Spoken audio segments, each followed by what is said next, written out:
నమస్తే, welcome to నాయకుడు. ఈ క్షణానికి హెచ్ఎం టీవీ టీం కర్నూలు జిల్లాలోని చిట్ట చివరి నియోజకవర్గమైన ఆలూరుకు రావడం జరిగింది. ఇక్కడ ఆలూరులో శాసనసభకి పోటీ చేస్తున్నారు జనసేన పార్టీ తరపున వెంకప్ప గారు. నమస్తే అండి వెంకప్ప గారు. నమస్కారం లక్ష్మి గారు. కూరగాయలు అమ్మే రంగమ్మ కొడుకు, అష్ట కష్టాలు పడి ఒక సాఫ్ట్వేర్ ఇంజనీర్ అయ్యాడు. 4 లక్షల రూపాయలు నెలకి, ఉన్నతమైన ఉద్యోగం, విదేశాలకు వెళ్తూ వస్తుంటారు, హ్యాపీగా ఫ్యామిలీని ఎంజాయ్ చేస్తూ ఉంటారు. ఒక్కసారిగా రాజకీయాల్లోకి ఎందుకు రావాలనిపించింది? ఇప్పుడు మీరే అంటున్నారు కూరగాయల రంగమ్మ కొడుకు అని చెప్పేసి. సో చిన్నప్పటి నుండి చదువుతూ మామూలుగా కూరగాయలు అమ్ముతూ ఉదయం లేయాలి, 5 గంటలకి లేయాలి, తల మీద బుట్ట పెట్టుకోవాలి కూరగాయలు అమ్ముతూ. సో ఒక 5 కిలోమీటర్లు నడవాలి చెప్పులు లేకున్నట్ల, మళ్ళీ వెనక రావాలి, మళ్ళీ స్కూల్కి వెళ్ళాలి. అది అప్పుడు అన్న పప్పు కూడా మేమే చేసుకోవాలి, అన్నం పప్పు, మళ్ళీ వెనక రావాలి, వెనక రాసుకున్న తర్వాత మళ్ళీ సాయంత్రం స్కూల్ అయిన తర్వాత మళ్ళీ వెళ్ళాలి. 8th క్లాస్ వరకు ఇంట్లో పవర్ లేదు. సో నా పుస్తకాలన్నీ అంతా మన నల్లగా మసి అయిపోయినాయి. అలా చేస్తూ కాలం గడిపిస్తే మరి ఎలా వచ్చానో స్కూల్ ఫస్ట్ వచ్చాను, తర్వాత కాలేజీ పంపించారు. కాలేజీ పంపించినా కూడా అక్కడ కూడా ఇంజనీరింగ్ సెకండ్, సరే ఇంటర్మీడియట్లో సెకండ్ వచ్చాను, కాలేజ్ సెకండ్. ఇంజనీరింగ్కి వెళ్ళాను, అక్కడ కూడా టాప్ 1 to 5లో ఉన్నాను. అది జరుగుతూ ఉంది. అంటే 30 years బ్యాక్ ఇన్ని కష్టాలు పడ్డారా వెంకప్ప గారు? 30 years ఏంటి, 99, 2001, 2004 వరకు కూడా అంతెందుకు. ఇలాంటి నియోజకవర్గంలో ఎలాంటి కష్టాలు ఉంటాయండి ఇప్పుడు చూస్తూనే ఉన్నారు కదా. ఫస్ట్ మీరు 30 years బ్యాక్ అంటున్నారు, ఇప్పుడు చూడండి 2019లో ఉన్నాం. మనం ఏ స్థాయిలో ఉన్నామో ఇక్కడ నియోజకవర్గాన్ని చూస్తే మీకే అర్థమవుతుంది, జనాలు ఏ విధంగా ఉన్నారో మీకే అర్థమవుతుంది. అది మీరు వచ్చే ఉంటారు కదా దారిలో, చాలా అందమైన రోడ్లు, మా దుమ్మే లేదు ఇక్కడ, ప్రజలు ఎలాంటి ఆలోచనలో ఉన్నారో మీకే తెలిసే ఉంటుంది. కానీ ఇక్కడ అసలు ఒక అభివృద్ధికి ఏం తెలియకుండా ఒక పల్లెటూరు వాతావరణంలో, అంటే మనం ఎక్కడో అడవుల్లో ఉన్న కొన్ని మిగతా జాతులు, చెంచులు లేదంటే గిరిజనులు ఇలాంటి వాళ్ళని చూస్తాం. కానీ వీళ్ళు ఊర్లోనే ఉండి అన్నిటికీ దూరంగా ఉన్నట్టయితే నాకు కనబడుతున్నారు. స్టేట్ డివైడ్ అయినప్పుడు స్పెషల్ బడ్జెట్, స్పెషల్ కేటగిరీతో పాటు స్పెషల్ బడ్జెట్ ఉండేది. ఆ బడ్జెట్లో ఉత్తరాంధ్ర గురించి ఎక్కువ మాట్లాడుకున్నారు, రాయలసీమలో వెనకబడిన ప్రాంతాల గురించి మాట్లాడుకున్నారు. మరి ఆలూరు ఉత్తరాంధ్ర కన్నా ఇంకా 1 దశాబ్దం 2 దశాబ్దాలు వెనకబడి ఉంది. ఈ ఆలూరు నియోజకవర్గం గురించి ఈ రాయలసీమ నాయకులు, కర్నూలు నాయకులు, ఎంతోమంది ముఖ్యమంత్రులు అయినా కూడా ఒక్కరంటే ఒక్కరు ఈ నియోజకవర్గం గురించి మాట్లాడిన దాఖలు లేవు. పేర్లకు మాత్రం సరౌండింగ్స్ అన్ని ప్రాజెక్టులు అని చెప్తారు. ఒక ఎల్ఎల్సి కెనాల్ అంటారు, ఒకరు హెచ్ఎల్సి కెనాల్ అంటారు, ఒకరు ఏబీసీ ఆలూరు బ్రాంచ్ కెనాల్ అంటారు, ఒకరు అందరినీవా అంటారు. చుట్టుపక్కల అన్ని చెరువులు అని చెప్పేస్తారు. 30 చెరువులు పెద్దవి, ఒక 60 చిన్న చెరువులు అంటారు. 60 గ్రామాలకు పైన ఇప్పుడు గుక్కడి నీరు లేక సతమవుతుంది. అంటే ఇప్పుడు చూస్తే చాలా జనాలు ఇక్కడ వలసలు పోయినారు. ఇక్కడ హైదరాబాద్, బెంగళూరు, చెన్నై, ఆఖరి కేరళ, ముంబై, మీరు గుంటూరు, ఎన్నో చోట్ల చూస్తే ఇప్పటికీ ఈ ఆలూరు నియోజకవర్గం దాదాపుగా సగానికి సగం, ఇంకా 60% పైన గ్రామాలు ఖాళీ అయి వెళ్ళిపోయినారు. పండుగలప్పుడు వస్తారు, చూసుకుంటారు, ఒక వారం ఉంటారు, మళ్ళీ ఇంటికి తాళాలు వేసుకుంటారు, ఒక ముసలాయమను పెద్దలను పెడతారు, వాళ్ళు వెళ్తారు. అక్కడ మురిక్కాలలో బతుకుతున్నారు. నేను చూశాను, చిన్న చిన్న గుడిసెల్లో మురిక్కాలలో బతుకుతున్నారు. మీరు చూసుంటారు డేరాలు వేసుకొని. ఇంకా మీరు ఎలాంటి స్థితిలో ఉన్నామంటే, అసలు ఇది పేరుకి ఆలూరు అనేది మొదటి అక్షరమే, కానీ అభివృద్ధికి నోచుకొని మనము పుస్తకాలు చదివేటప్పుడు ఒక విషయం చదువుకుంటాము. ఎప్పుడు ఏమని చదువుకుంటాము? అభివృద్ధి చెందుతున్న దేశము, అభివృద్ధి చెందుతున్న దేశం అనే సిలబస్లో ఎలా ఉందో, ఆంధ్రప్రదేశ్ చరిత్రలో ఆలూరు అభివృద్ధికి నోచుకోనిది అనేది ఉండిపోయింది తప్ప ఇక్కడ నాయకులు, ఇంకా ఎలాంటి నాయకులు ఉన్నారో మీకే అర్థమవుతుంది. ఇంకా నేను వాళ్ళ గురించి ఎక్కువ మాట్లాడదలుచుకోలేదు. మీకెందుకు అనిపించింది అంటే మంచి ఉద్యోగం వదిలేసి ఇక్కడికి వచ్చి ఇంత కష్టపడ్డం ఎందుకు? యాక్చువల్గా ఈ ప్రయాణంలో ఎందరో సలహాలు, ఎందరో సహాయాలు. ఈ ప్రయాణం చేస్తున్నప్పుడు నా చదువు నుండి జాబ్ టయానికి కొంతమంది ఫ్రెండ్స్ సహాయం చేస్తారు. లాస్ట్కి వాళ్ళ డ్రెస్సులు కూడా వేసుకునేవాడిని, పారాగాన్ చెప్పులతో చదివేవాడిని. అలా చేసుకుంటున్నప్పుడు జాబ్ వచ్చేసింది, మంచి శాలరీ. సరే ఒక 50,000 శాలరీ వచ్చింది, బాగా ఎంజాయ్ చేశారు 2-3 years. తర్వాత అనిపించింది, ఏందిరా ఏమి ఇలా అన్ని కష్టాలు పడి ఈరోజు ఒకసారి 50,000 వచ్చేదానికి మనకి ఏమైనా కొమ్ములు పెరిగినాయా, చేద్దామని చెప్పేసి 2010-11 ఆ టైంలో ఇది కాదు నా లైఫ్. నాలాగా ఒక కూరగాయల రంగమ్మ కొడుకుని వీళ్ళు ఎంతోమంది సహాయం చేసుకున్నప్పుడు నాలాంటి వాళ్ళు ఈ నియోజకవర్గంలో దేశంలో ఎంతోమంది ఉండొచ్చు, కనీసం నా నియోజకవర్గం దశాబ్దాలకు వెనకబడింది. కనీసం నాలాగా ఒక 100 మందిని తయారు చేసుకుందాం, ప్రతి గ్రామం నుండి ఒక యువకుని తయారు చేసుకుందాం. ఎంతమందిని చేస్తామో తెలీదు. స్కూల్ ఫస్ట్లు వచ్చేసి పాపము వాళ్ళ దగ్గర డబ్బులు లేక అష్ట కష్టాలు పడుతున్నారు ఈరోజు వాళ్ళు. వాళ్ళలో మనం కొందరిని గుర్తించి వాళ్ళని చదివించుకొని కూడా మంచి భవిష్యత్తు యువ నాయకులుగా, లేకపోతే మంచి చదువులు చదివించి జాబ్స్ చేసే విధంగా తీయాలని ఆలోచన పుట్టిన తర్వాత అప్పుడు నా సొంత గ్రామానికి అప్పుడు స్కూల్స్లోన ఏదో ఒకటి చేద్దామని చెప్పి స్కూల్స్లోన వాళ్ళ ఊర్లో అడిగిన వాళ్ళు కొంతమందికి ఇంకా వెళ్ళిపోయింది, ఆ విధంగా వెళ్ళిపోయింది. ఇంకా మన గురించి గొప్పలు చెప్పుకోకూడదు ఏం చేశామని, బట్ ప్రజలు చెప్తారు ఏంటనేది. వెంకప్ప గారు, నేను ఇక్కడ మీతో ఇప్పుడు ఇంటర్వ్యూ కోసం మేము వచ్చినప్పుడు కొంతమంది మహిళలంతా వచ్చి నన్ను గుమ్ముగూడారు. మరుగుదొడ్లు లేవు, కనీసం ఎన్నాళ్ళకి ఇస్తారు, ఆడవాళ్ళం ఇంకా రోడ్ల మీదకి వెళ్ళాలా, ఓవైపు రోడ్స్ అభివృద్ధి చెందుతున్నాయి, ట్రాన్స్పోర్ట్ పెరుగుతోంది.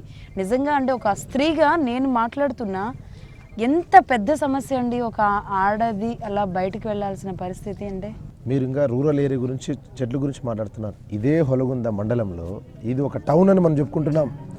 బస్ స్టాండ్ ఇది. ఆ బస్ స్టాండ్లో మరుగుదొడ్లు ఇంకెంత పోయి వామిట్ చేసుకున్నా.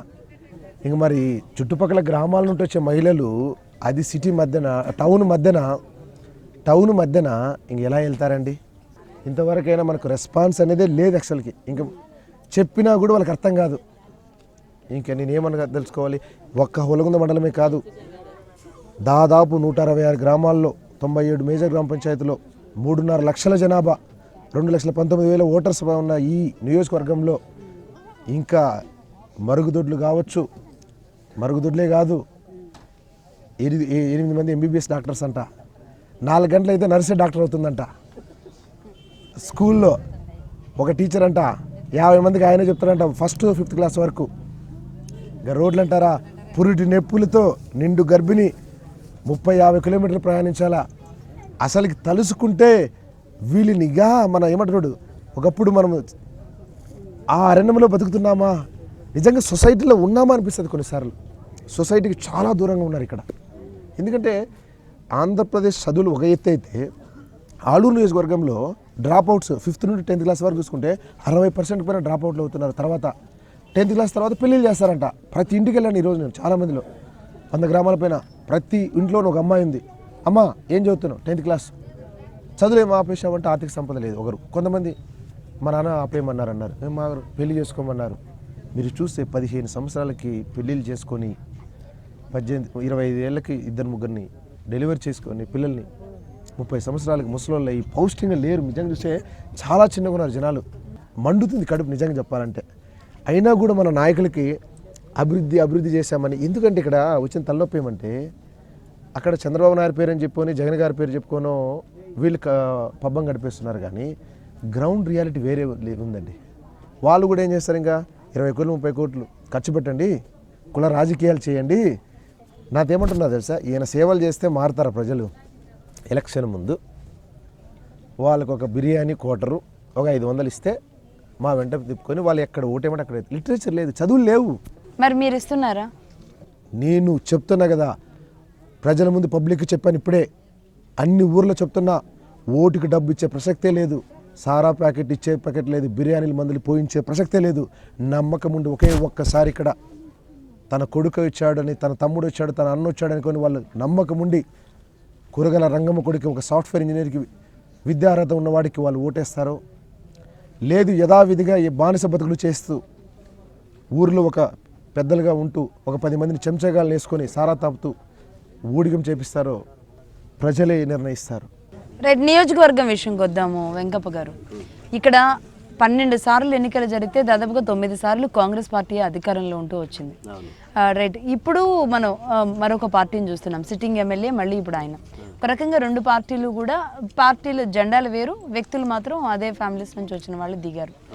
ఇలాంటి సమయంలో వెంకప్ప గారికి మరి టఫ్ ఫైట్ కాదా?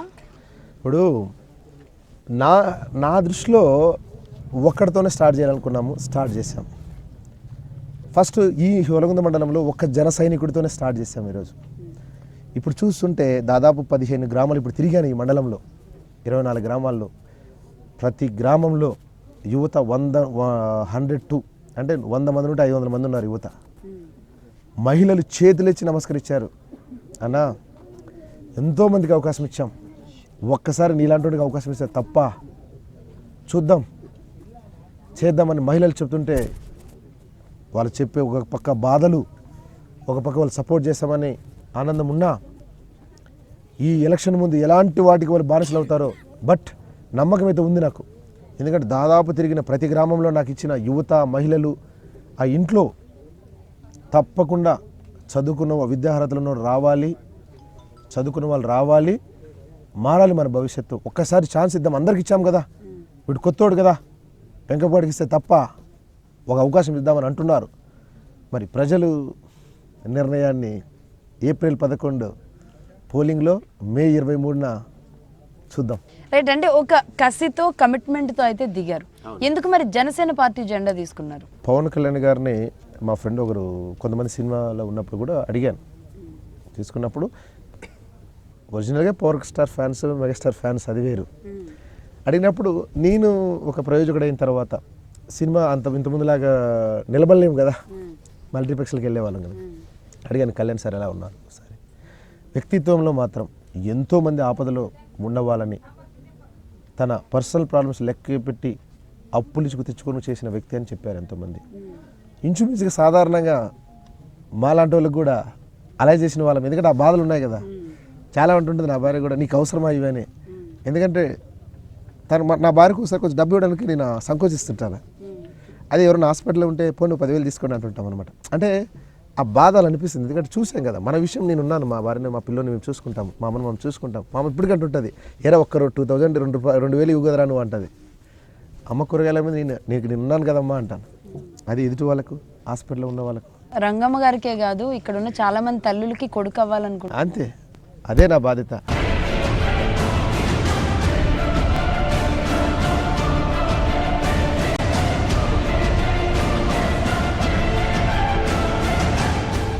చాలా రాజకీయ పార్టీలు కూడా వచ్చి, చాలా నిబద్ధత గల వ్యక్తులు, నిలబడ్డ వ్యక్తులు వచ్చి పార్టీలు పెట్టి కూడా మేము డబ్బు పంచం, మేము లిక్కర్ పంచం అని చెప్పి ఈరోజు దుకాణం మూసేసిన పరిస్థితి ఉంది. బట్ మీ పార్టీ నాయకుడికి మీకు మరి ఇలాంటి సిచ్యువేషన్లో నెగ్గడం సాధ్యమేనా? ఎందుకు కాదండి. ఇప్పుడు ప్రతి ఇంట్లో ఒక జన సైనికుడు ఉన్నాడు ఆల్రెడీ.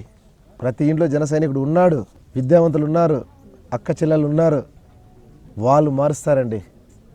వాళ్ళు చెప్పారు, ఒకే ఒక హామీ ఇచ్చారు. వేల సైన్యం ఉంది నాకు ఈరోజు, అన్ని గ్రామాల్లో జన సైనికులు ఉన్నారు మాకు. వాళ్ళు ఒకటే మాకు చెప్పింది, ఒకటే ఒకటి చెప్పారు మాకు. ఈసారి ఒక్క ఇల్లే కాదు, మా కాలనీ మొత్తం మారుస్తాం. మా తరపున ప్రజలు ఎవరైనా డబ్బు తీసుకొని మాకు సంబంధం లేదు, మా యువత చెప్తున్నారు. మార్చి మా అమ్మోళ్ళని, మా నాన్నోళ్ళని అందరిని మార్చి నా తరపున ఓట్లు వేపిస్తామని చెప్పేసి బెంగళూరు నుండి వచ్చిన వాళ్ళు, వాళ్ళ ఊర్లో ఆల్రెడీ చేసుకున్న వాళ్ళు ఉన్నారు, హైదరాబాద్ నుండి చేసుకుని వచ్చిన వాళ్ళు ఉన్నారు, ఇన్స్పైర్ అయ్యి వచ్చిన వాళ్ళు ఎంతోమంది ఉన్నారు. సంతోషం వేస్తుంది. ఎంతోమంది టీచర్లు కలిసిన వాళ్ళు ప్రచారంకి వెళ్ళినప్పుడు వీళ్ళ ఇప్పుడున్న నాయకుల, ఎమ్మెల్యేలు కనీసం ఒక 14th ఇమర్షన్ ఉంటే ఎంత డబ్బు వస్తుందో చెప్పలేరు. ఎన్ఆర్జీసీ ఫండ్స్ ఎంతో ప్రజలకు చెప్పరు, స్టేట్కి సెంట్రల్ ఫండ్ డిఫరెన్సెస్ చెప్పరు, విగ్రహ రాజకీయాలు చేస్తారు అని ప్రజలు చెప్తుంటే ముచ్చటేస్తుంది ఈరోజు. లేదంటే మీరు పవన్ కళ్యాణ్ గారితో కలిసినప్పుడు ఆయన మీకేం చెప్పారు? విచిత్రం ఏంటంటే ఇక్కడ నేను పవన్ కళ్యాణ్ సార్ ఇంతవరకు కలవలేదా? అదెట్లా సాధ్యం మరి? చెప్పారు కదండి, స్క్రీన్ 2015 నుండి తిరుగుతున్నప్పుడు చాలామంది అడిగారు, పవన్ కళ్యాణ్కి ఎప్పుడు కలుస్తారన్నారు, ఫోటో దిగిరా అన్నారు. ఎందుకు కలవాలి రా అన్న. ఇప్పటికే చెప్పాను కదా, అవసరం లేదన్న. జనసేన పార్టీ పెట్టుకున్నప్పుడే, ఆ సిద్ధాంతం భుజాన వేసుకున్నప్పుడే, తను ఆంధ్రప్రదేశ్ స్టేట్ కోసం కష్టపడుతున్నప్పుడు నా నియోజకవర్గం నేను కష్టపడితే అది చాలు కదా. సమస్యలు తెలుసుకుందాం ఫస్ట్. సమస్యలు తెలుసుకున్న తర్వాత ఒకరోజు నేను గెలిచిన రోజు నేను పవన్ కళ్యాణ్ సార్ పిలుచుకొని కూర్చోబెట్టుకు మాట్లాడుకుంటాను నా నియోజకవర్గ ప్రజలతో. ఆ దెయ్యంతోనే నేను మాట్లాడాను. అంతమించి నాకు అవసరం లేదన్న. మొన్న స్క్రీనింగ్ కమిటీకి వెళ్ళినప్పుడు కూడా చాలామంది అడిగారు, ఒకసారి కలవచ్చు కదా అన్నాడు. అప్పుడు కూడా కలవలేదు. 130 పేజీలతో సార్ నేను ఇది చేశానని చెప్పేసి కమిటీకి సబ్మిట్ చేశాను. వీనికి ఒక విజనరీ ఉంది అనుకుంటే, మార్చగలడు అనుకుంటే ఒక్కసారి ఛాన్స్ ఇవ్వమని చెప్పండి. పిలవాలనుకుంటే పిలవని అని చెప్పారు. ఎమ్మెల్యే టికెట్ ఇచ్చి పంపించారు. ఇంకా అంతకుమించి నేనేం మాట్లాడేది?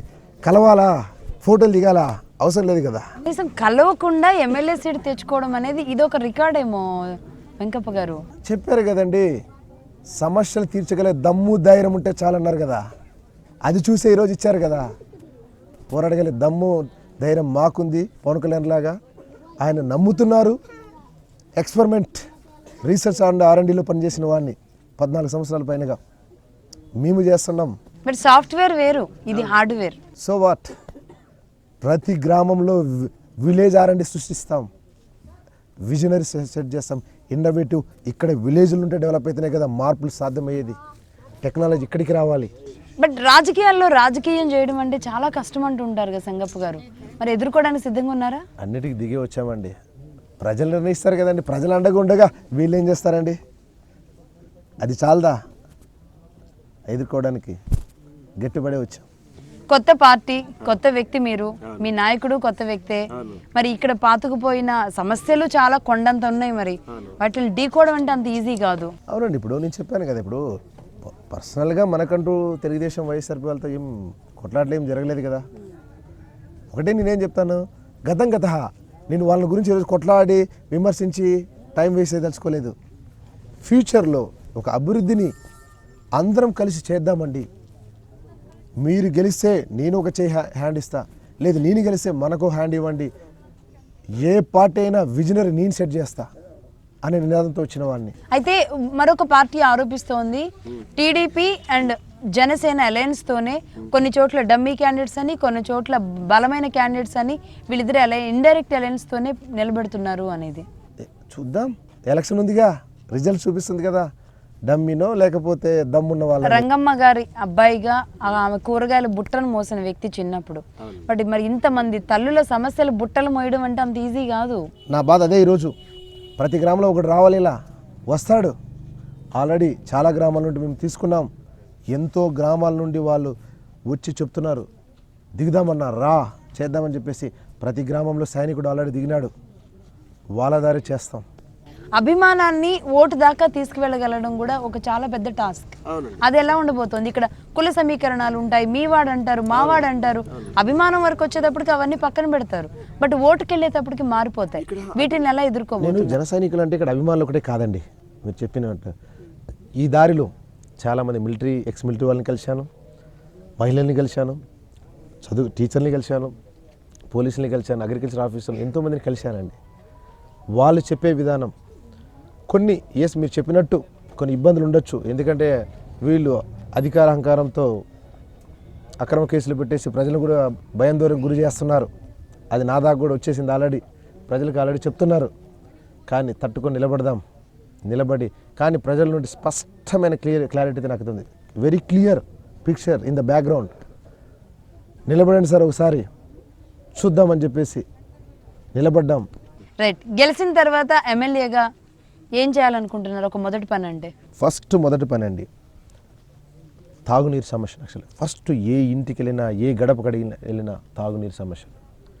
ఎటువంటి పరిస్థితుల్లో తాగునీరే ఆయుధంగా ముందు తీసుకెళ్తామండి. తాగునీరు సమస్యని ప్రతి ఇంటికి వచ్చే విధంగా ఇంటింటి కుళాయి రావాలి. ఫస్ట్ ఆల్రెడీ స్టడీ చేశాను కొన్ని ప్రాజెక్టుల గురించి. సో మన దగ్గర ఆర్థికంగా అంత డబ్బు ఉందో లేదో నాకు తెలియదు ఫస్ట్. అందుకనే నేను ప్రమాణాలు చేయడం లేదు ఎవరికి కూడా.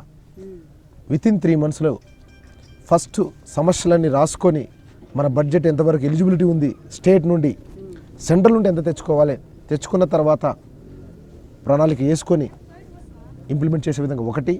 రెండవది, ఆల్రెడీ ప్రతి లాస్ట్ ఇయర్ అంతా 30 గ్రామాలకు పైన తాగునీరు నేను వాటర్ ట్యాంకుల ద్వారా సప్లై చేస్తున్నాను. తప్పకుండా ఇంకొక ఎమ్మెల్యే నా సొంత నిధులతో అయినా కూడా నిజంగా కొన్ని సిచ్యువేషన్స్లో మన సోర్స్ లేకపోవచ్చు, తప్పకుండా అక్కడ చిన్న చిన్న ట్యాంకులు కట్టేసి వాటర్ సోర్స్ని మనం సప్లై చేసి పిల్ల కాలువల ద్వారా ఏ విధంగా చేద్దామనేది ప్రయత్నం అయితే చేస్తాం. చంద్రబాబు నాయుడు గారు 2014లో కర్నూలులో వేదావతి ప్రాజెక్ట్ ఇస్తా అన్నాడు. ఇక్కడ 10 లక్షల మందికి తాగునీరు, 80,000 ఎకరాలకి ఒక సాగునీరు అని చెప్పాడు. మీరు 11 కోట్ల ప్రాజెక్టు 75 కోట్ల దాకా తీసుకొచ్చినప్పుడు దాని ప్రాజెక్ట్ కాస్ట్ 2 కోట్ల 2,000 కోట్లు అంటే ఇప్పుడు అది మీరు అట్టడుగునున్న దశాబ్దాలకు వెనకబడిన ఈ ఆలూరు నియోజకవర్గాన్ని మీరు 2,000 కోట్లతో పెట్టి పట్టించుకుంటారని నమ్మాలా? 5 సంవత్సరాలతో ఇప్పుడు సర్వేతో 2.5 crores పెట్టామని చెప్పారు సర్వే పేరుతో. 5 సంవత్సరాలు సర్వే ఇంకెప్పుడు ఇంకో అంటే మన తరం పోగలం కదా, తరం పోయినా కూడా చూస్తారు లేదో నాకేదో తెలియదు మరి అది. సో కొన్ని లెక్కలు తేలాలి, కొన్ని సాధ్యమైనంత వరకు తాగునీరే ఆయుధంగా వెళ్తాను. అది ఫస్ట్ సమస్య. రెండవది విద్యలు, ఎస్పెషల్లీ విద్య అండి.